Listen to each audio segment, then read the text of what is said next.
Welcome to The Explainer. Today, we're digging into something pretty huge. It's a source that spent more than 2 decades, week in and week out, trying to tackle one of the biggest questions we ever ask ourselves.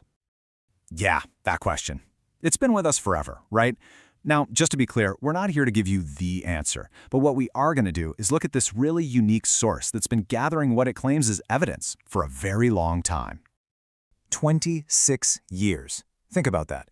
Every single week for 26 years, Victor and Wendy Zammit have put out the Friday Afterlife Report. And it's just this huge, ever-growing library of articles, interviews, personal stories, you name it, all focused on one thing, the idea that we survive death. So to really get a handle on what this report is all about, we're going to break it down. We'll look at its weekly mission, the whole spiritualist worldview behind it, the kinds of experiences they point to, how they say communication with spirits actually works, and finally, the global community that's sprung up around all of this. All right, let's get into it. Okay, so first things first.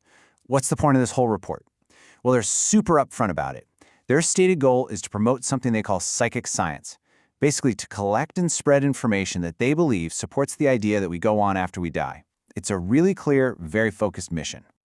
Now, you can't really understand the report without getting the framework it's built on. And that framework is a combination of a philosophy, a religion, and, well, what they call a science. It's all known as spiritualism. And according to their own definition, this isn't just some fuzzy, vague belief. Spiritualism is laid out as a formal system. The key idea is that talking with the spirit world isn't just a cool party trick. It's supposed to be a core practice that actually guides how you live your life, right here, right now. And this is where it gets really interesting. You can see how this worldview completely flips a fundamental human ritual on its head.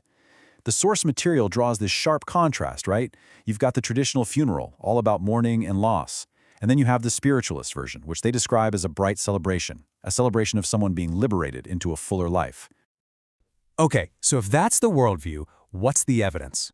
Well, the reports are absolutely packed with what they present as direct, first-hand accounts. We're talking everything from deeply personal stories to academic research into these kinds of phenomena. Take this quote, for example. This is describing something called a shared death experience, and it's exactly what it sounds like. Accounts from people who say they actually felt like they went with a loved one part of the way on their journey into the afterlife before coming back. Of course, a huge focus is on near-death experiences, or NDEs. And what's important here is that they don't just share random stories. They make a point of frequently citing academics, doctors, and serious researchers who are actually studying these experiences in a formal, structured way. And you can see just how deep these investigations go.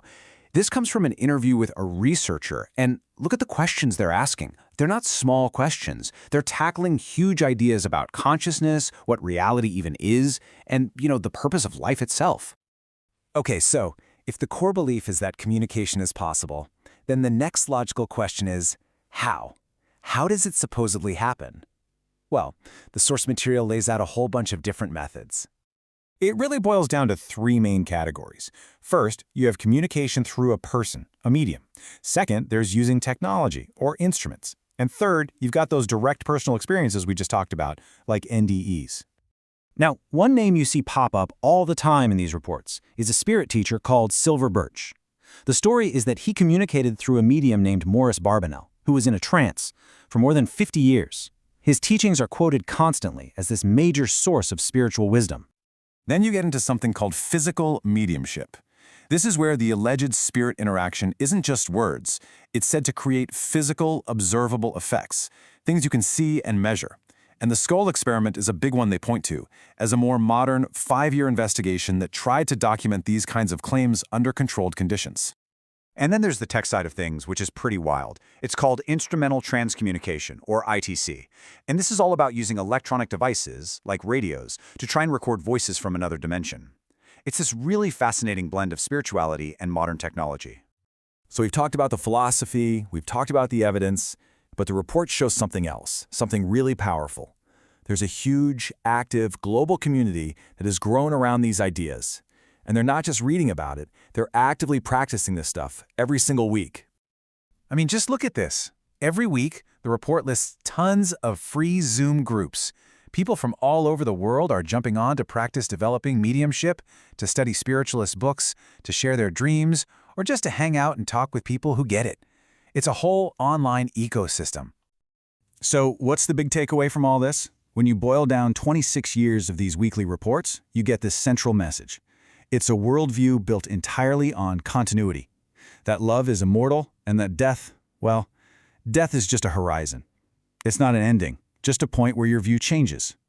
So in the end, whatever you personally believe, the Friday Afterlife Report is pretty remarkable. It's this massive, ongoing document of a very persistent, very organized, and very human search for answers. And it leaves you wondering about the search itself, and why we feel so compelled to ask that question in the first place.